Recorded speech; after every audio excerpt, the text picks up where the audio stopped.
Now let's see how we can solder capacitors to a PCB. So this is a non-polarized capacitor.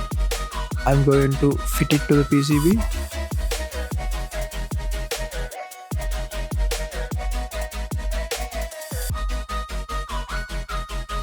And I'm going to bend the legs of the capacitor so that it doesn't fall off the PCB when I turn it upside down.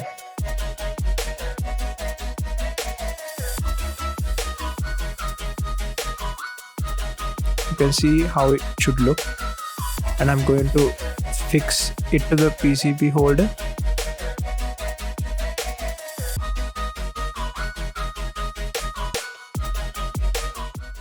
I'm going to take my solder iron.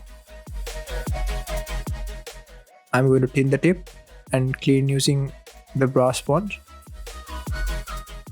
And I'm going to heat the pad and feed the solder and make the solder joint.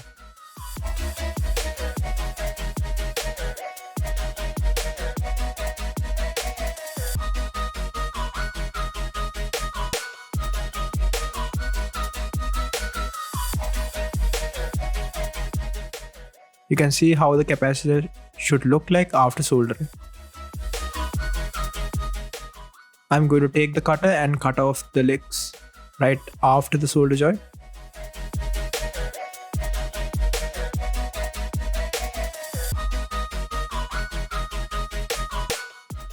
This is how your capacitor should look like after soldering.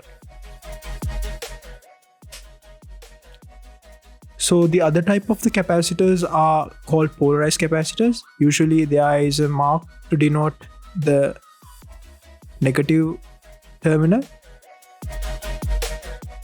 Let's see how we can solder that to a PCB. I'm going to place the capacitor on the PCB. Make sure that it fits correctly.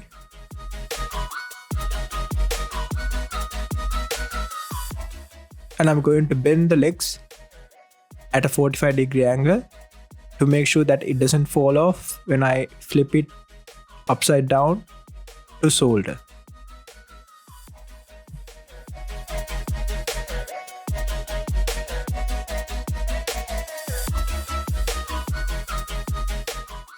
This is how it should look like after bending the legs. I'm going to fix it to the PCB holder.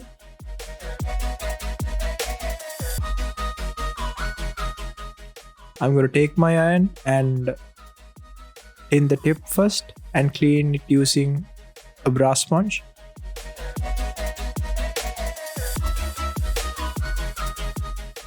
And I'm going to make the solder joints.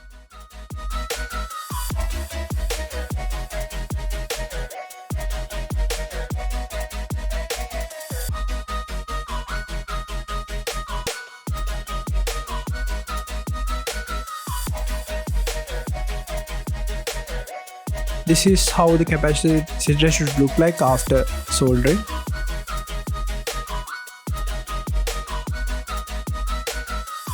Now we can cut off the excess legs right after the solder joint so that the final product looks neat and nice.